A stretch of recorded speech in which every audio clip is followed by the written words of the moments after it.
स्वागत है आप सभी का आपके अपने YouTube channel Vinod Hindi point में। आज के इस वीडियो में पढ़ने वाले हैं Bihar state Hindi second paper 13 तारीख की परीक्षा में पूछे गए प्रश्नों का हल।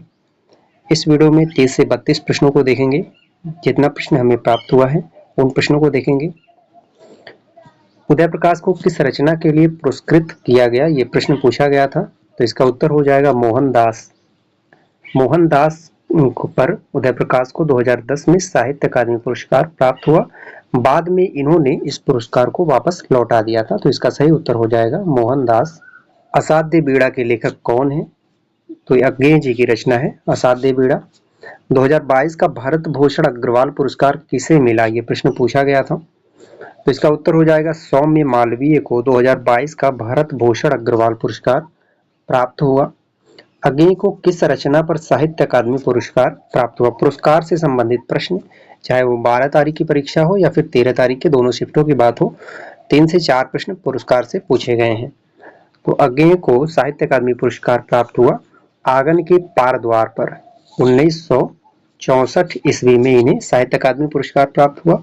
और ज्ञानपीठ पुरस्कार इन्हें कितनी नावों में कितनी बार 1978 ईस्वी में प्राप्त हुआ? ज्ञानपीठ कितनी नावों में कितनी बार और साहित्य अकादमी पुरस्कार आंगन के पार द्वार। गया प्रसाद शुक्ल स्नेही किस युग के कवि हैं, ये प्रश्न पूछा गया, तो ये जो है द्विवेदी युग के कवि हैं गया प्रसाद शुक्ल स्नेही। नारी तुम केवल श्रद्धा हो पंक्ति किस काव्य से ली गई है? तो ये जो पंक्ति है कामायनी से ली गई है, प्रसाद जी की रचना है, मनु श्रद्धा से ये बात कहता है नारी तुम केवल श्रद्धा हो। पूस की रात कहानी में कुत्ता का क्या नाम रहता है?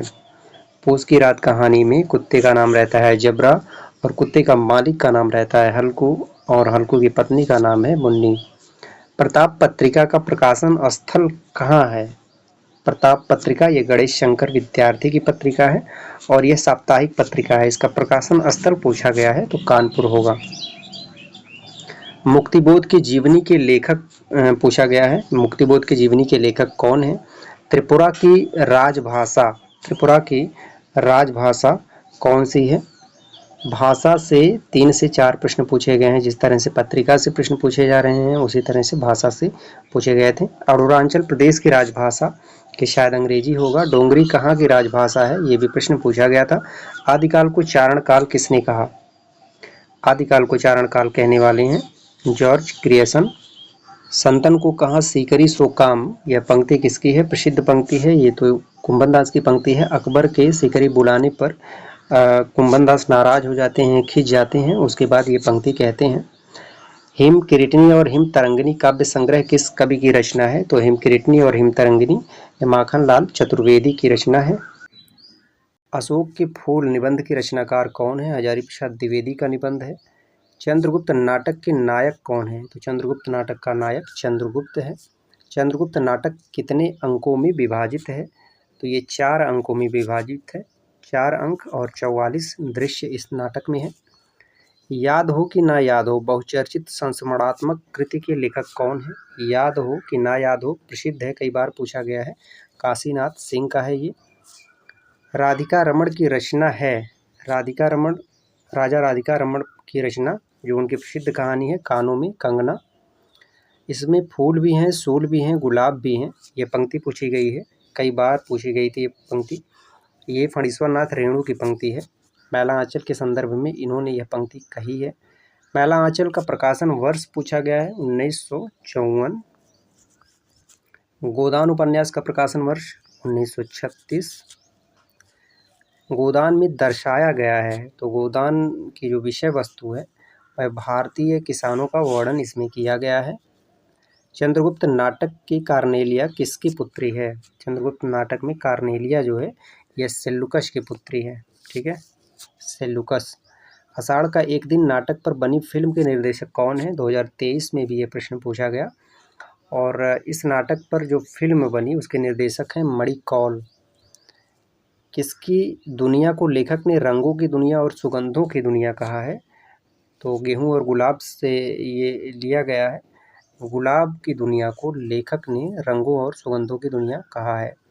किस रस को रसराज की संज्ञा दी गई? तो रसराज की संज्ञा जो है दी गई है श्रृंगार रस को। भोजराज ने श्रृंगार रस को रसराज माना है। किसी चीज़ को अत्यधिक बढ़ा चढ़ाकर कहना कौन सा अलंकार होता है? तो अत्यधिक बढ़ा चढ़ाकर कहना अतिशयोक्ति अलंकार होता है। महावीर प्रसाद द्विवेदी किस पत्रिका से संबंधित हैं? तो इनका संबंध जो है सरस्वती पत्रिका से था। 1903 ईस्वी में इन्होंने इस पत्रिका का कार्यभार संभाला, 1920 ईस्वी तक। खींचो न कमानों को न तलवार निकालो, तोप मुकाबिल हो तो अखबार निकालो, यह किसने कहा? तो ये अकबर इलाहाबादी का कथन है, उनकी ये पंक्ति है। के बिड़ला फाउंडेशन द्वारा दिया जाने वाला पुरस्कार कौन सा है? सुमित्रा नंदन पंत को किस रचना के लिए ज्ञानपीठ पुरस्कार मिला? पुरस्कार से कई प्रश्न पूछे गए, तो इन्हें जो है चिदम्बरा पर 1968 ईस्वी में ज्ञानपीठ पुरस्कार प्राप्त हुआ। राजभाषा अधिनियम कब निर्मित हुआ? राजभाषा अधिनियम जो है 1963 ईस्वी में निर्मित हुआ। गोदान से शायद एक कथन भी पूछा गया था गोबर के संदर्भ में, किसने कहा है कमाने के लिए जो है उसे कहता है कि तुम बाहर जाओ, ये कथन जुनिया का है। ये थे 13 तारीख की परीक्षा में पूछे गए कुछ प्रश्न। उम्मीद है आपका एस्टेट परीक्षा क्लियर हो रहा है और DRE 4 की तैयारी में आप लग गए होंगे। तो DRE 4 की परीक्षा के लिए बहुत ज़्यादा समय नहीं बचा है, 2 महीने के आसपास का समय है। ऐसी स्थिति में आप अपनी तैयारी में तेज़ी लाइए। मिलते हैं अगले वीडियो में कुछ नए प्रश्नों के साथ, तब तक के लिए नमस्कार।